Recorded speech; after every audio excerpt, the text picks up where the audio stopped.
Good morning, everyone. This is Jeffe Kennedy, author of Epic Fantasy Romance. I'm here with my first cup of coffee. Ah, that's good.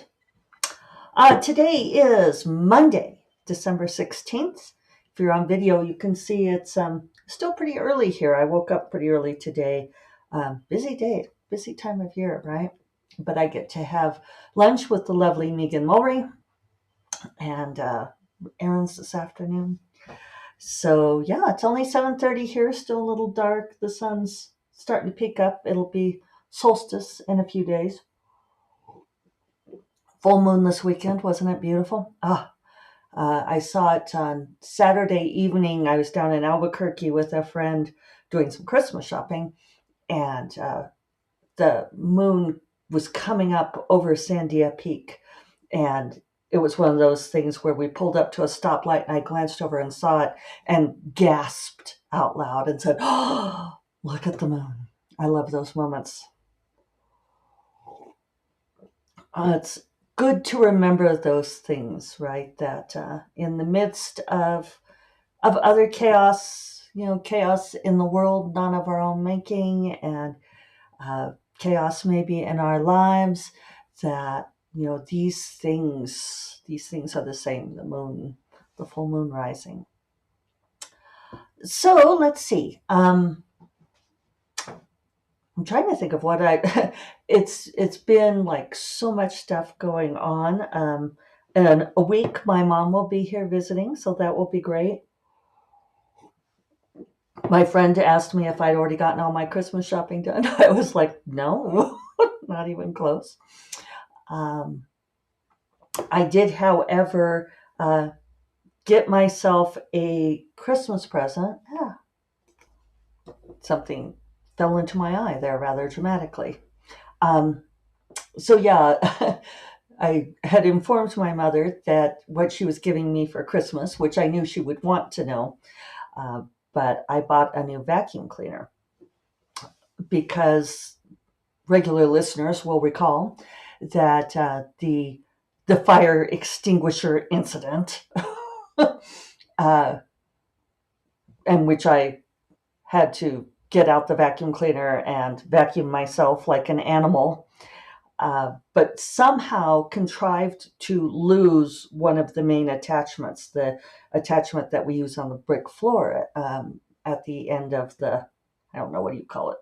The long pole thing, and you have the little scoochy brush that you put on the end of the long pole thing. So when my cleaning ladies were here last Tuesday, they asked me where that was.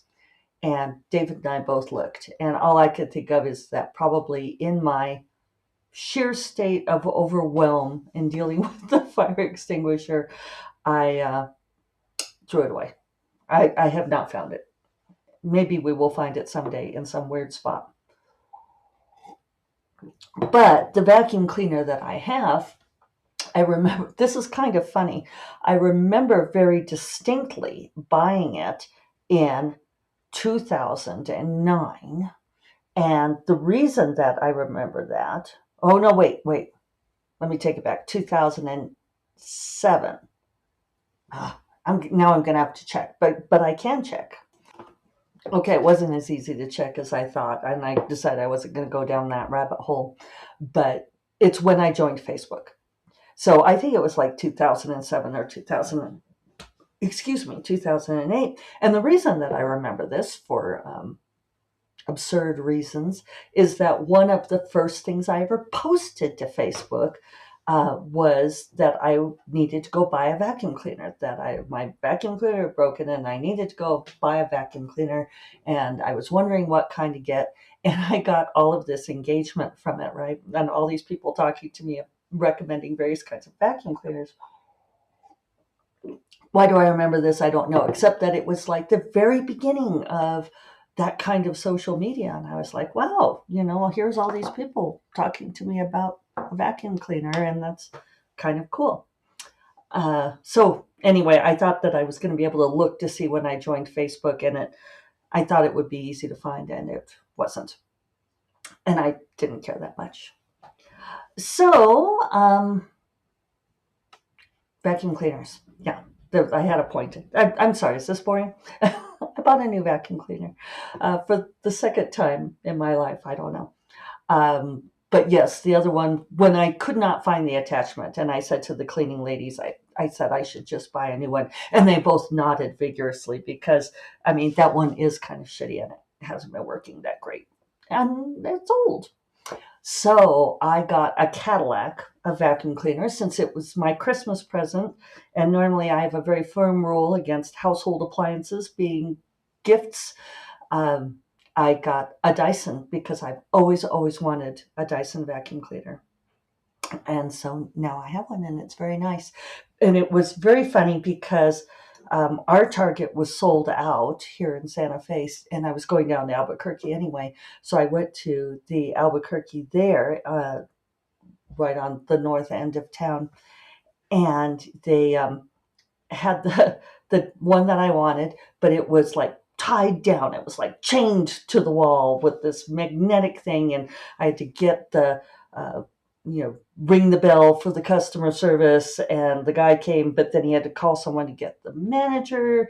And I mean, this is a big freaking box, a big freaking heavy box, and the gal shows up and she comes in on the tail end of me telling this guy that, it's amazing to me that anyone could smuggle one of those out of the store. And she said, oh no, they don't smuggle them out. She said they put them in the cart and then ram them through the security gates and just take off with them. And she was saying at the downtown Albuquerque, the Target is a 2-story one. It's kind of cool. They have escalators that go up right as you come in and parking beneath. And she said at the uptown one, they will just shove the carts down the escalator. And she said, and stuff breaks, and crazy, just crazy. Anyway, if I had a point there, I don't know what it was, except that I have a new vacuum cleaner, and David has a new bed that's working to, that he can electronically move to raise and lower. So that's good. So we're setting up things this weekend. We were doing a lot of that. And let's see what else. I still don't have the go ahead on the cover reveal, although I've been teasing it. And I'm trying to think of if I have news since I talked to you all on Friday, book wise. I'm working on Sex, Lies, and Ley Lines. I'm very happy with that title and enjoying the book. There's some funny stuff in this book. So that's been kind of, it's been entertaining to revisit something that it's taken a long time to write this book. I think I talked about that some on Friday, that I've written this in chunks at various times. One thing that's really funny, I don't know if I mentioned this, so forgive me if I already did, but longtime listeners, hold on, there's a cat scrabbling at my door. He's racing around being wild. Wants me to come out and play, which is just not going to happen. Sorry. You are all more important. There you go. Okay, so what was I saying? I remember. Okay, so longtime listeners will recall that last March, when I was finishing this book, that was when my stepdad died, and it was rather traumatic and sudden. And I was doing the chest compressions and all of this kind of thing.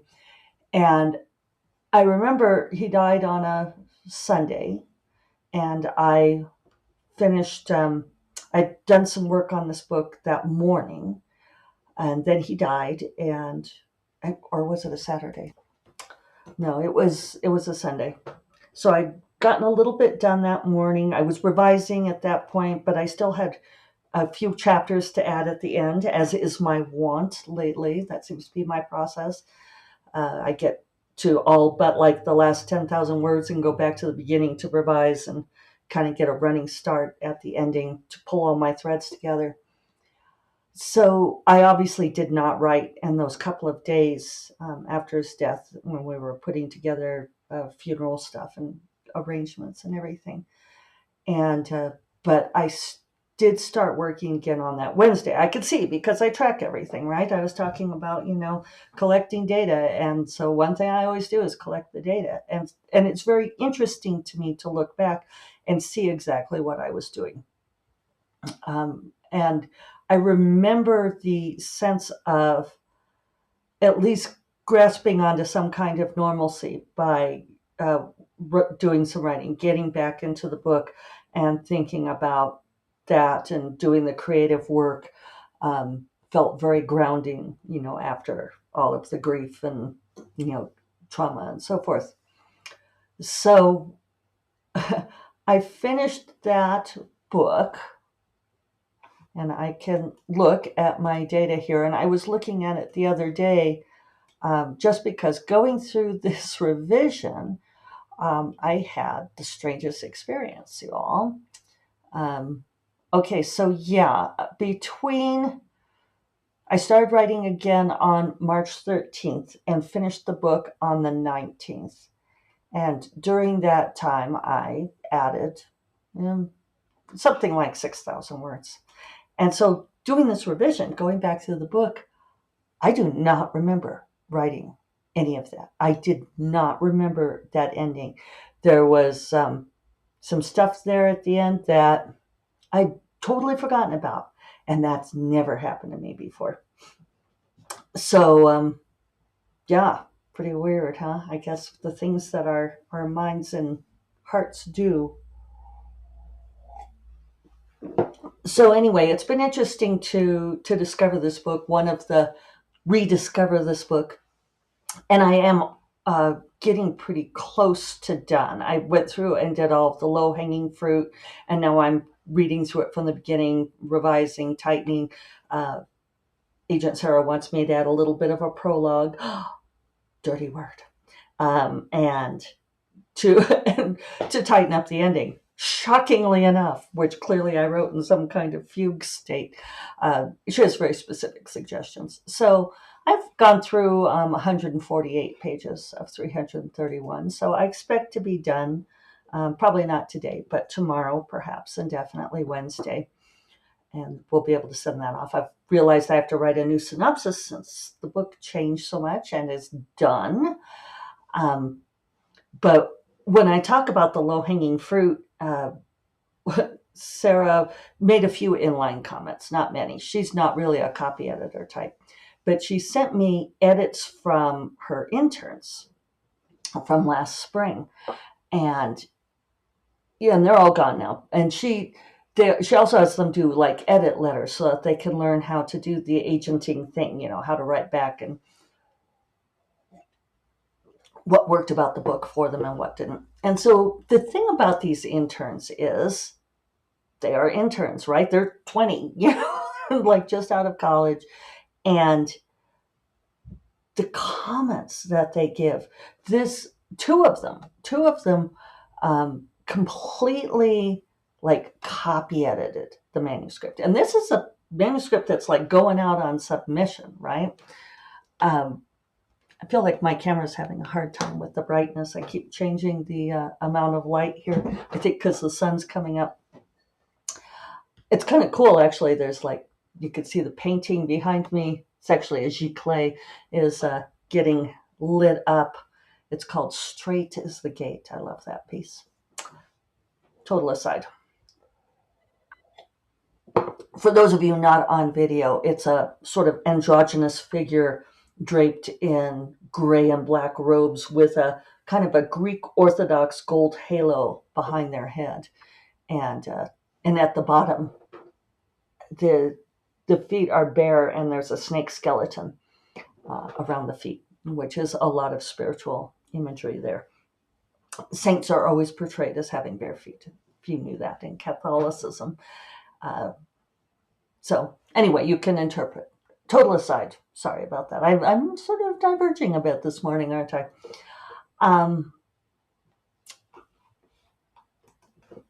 So yeah, I mean, so much copy editing, lots of comma twiddling, but like word choices and rewriting some sentences.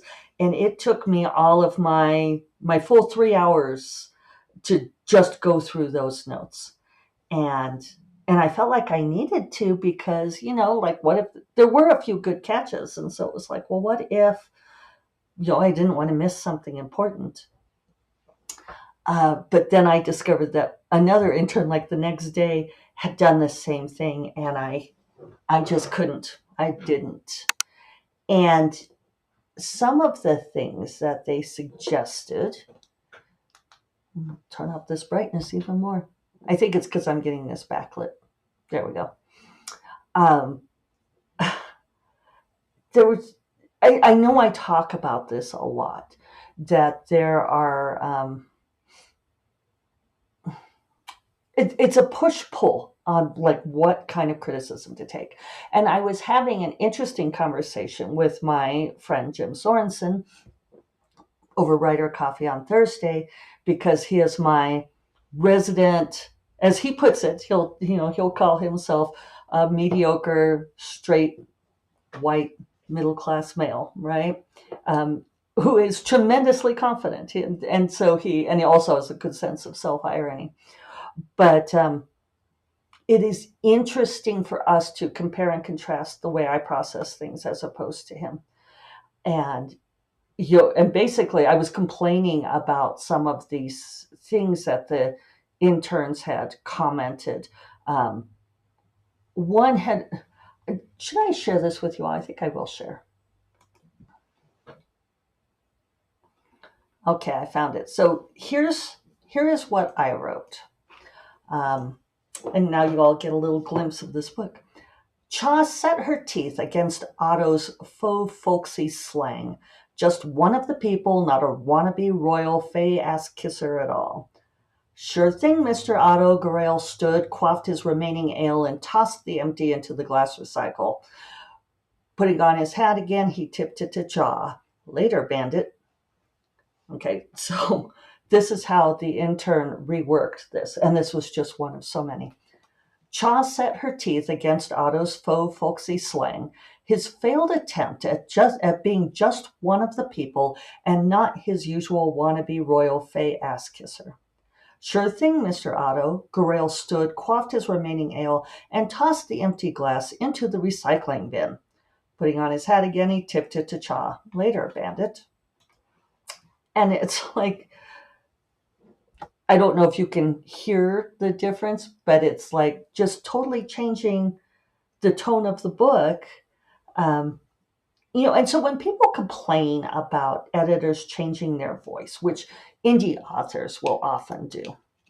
Okay, I've got this up as bright as it'll go, and I feel like I'm still in shadow. I need to stop obsessing, right? Yeah, because it's actually kind of blinding me. I feel like I'm the ring light. It's, you all could ask me questions, interrogate me where I was on the night of. I won't tell you. So anyway, it was aggravating to me, and I read that little bit to my friend Jim, and he is and he gives me this look, and he says, as a mediocre straight white man, I give you permission to have some of my confidence to just ignore these comments. He said, in fact, you could just not look. And I'm like, but what if they miss something? Like, what if there's something in there that's important and I miss it? And he just looks at me and he's like, Jeffy, you have all of 67 books. You know what you're doing. Yeah. So it was interesting. I don't know if it's a confidence thing. It's almost like an assuredness that you don't need to worry about. I don't know. I think I'm hesitant to say that I know better than someone else, even when here I am, a 58-year-old writer with 67 books and they're 20. So yeah, it's an interesting exercise, and there were some good catches in there. I ended up not going through that second one, and that made me happy. And so yeah, no, I'm just finishing those out. So on that note, when we speak again, I should be done. I should have that sent in, and maybe starting in on Strange Familiar, or I might try to knock out some of the stuff on Never the Roses, this bonus content I'm supposed to write. We shall see. See how the week goes. And maybe in between, we'll do the cover reveal and you all can see it for Never the Roses. Okay, on that note, I am going to go get to work. Hope you all have a terrific week, and I will talk to you all on Friday. You all take care. Bye bye.